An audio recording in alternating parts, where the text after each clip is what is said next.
Kitchen gallery 1 2 3 માં બધા બહેનોનું હાર્દિક સ્વાગત કરું છું। આજે આપણે આથેલા મરચાં બનાવવાના છીએ। આ મરચાં તમે લાલ અથવા લીલા કોઈ પણ મરચાં આથી શકો। મેં અહીંયા જે મરચાં લીધા છે એ એકદમ તીખા અને મીડિયમ તીખા એમ બે પ્રકારના મરચાં લીધા છે। અને સાથે લીધો છે રાયતો સંભાર, જે બજારમાં તૈયાર મળે જ છે।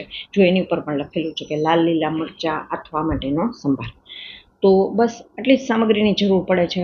આ મરચાં છે અને આ બજારમાંથી લીધેલો તૈયાર રહેતો સંભાર છે। તો ચાલો શરૂ કરીએ આજની આપણી આ રેસીપી। સર્વપ્રથમ આપણે આ મરચાંનું ડીટીયું કાઢી એની અંદર જે મોટી રગ અને બી રહેલા હોય છે એને કાઢી નાખવાના છે અને એના ઊભા બે કાપા પાડી લેવાના છે। જો તમને ચોરસ મોટા કટકા ગમતા હોય તો એ રીતે પણ કરી શકો। તો આ બધા મરચાં છે ને એના આ રીતે તમને ગમતા શેપમાં તમે કાપી શકો। તો મરચાં, રાયતો સંભારો, બરણી અને તપેલું, આ 4 વસ્તુને આપણે રેડી રાખ્યા છે। હવે હું આ રાયતો જે સંભારો તૈયાર લીધેલો છે એને એક તપેલામાં કાઢી રહી છું અને ત્યાર પછી એમાં એક મોટું પાવરું ભરીને મોણ નાખું છું। જો આની અંદર નિમક નાખેલું જ હોય છે। હવે મેં નાખ્યા એની અંદર સુધારેલા મરચાં।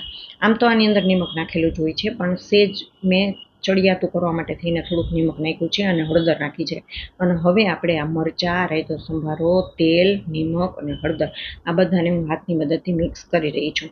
અને બરાબર એ સરસ રીતે મિક્સ થઈ જાય ને, જો તમે જોઈ શકો છો કે આ બધું બરાબર મિક્સ થઈ ગયું છે ને છતાંય તમને એવું લાગે કે મારે વધારે તેલ નાખવું છે તો તમે નાખી શકો। અમે ઓછું તેલ ખાઈએ છીએ એટલે મેં પ્રમાણમાં ઓછું તેલ વાપર્યું છે।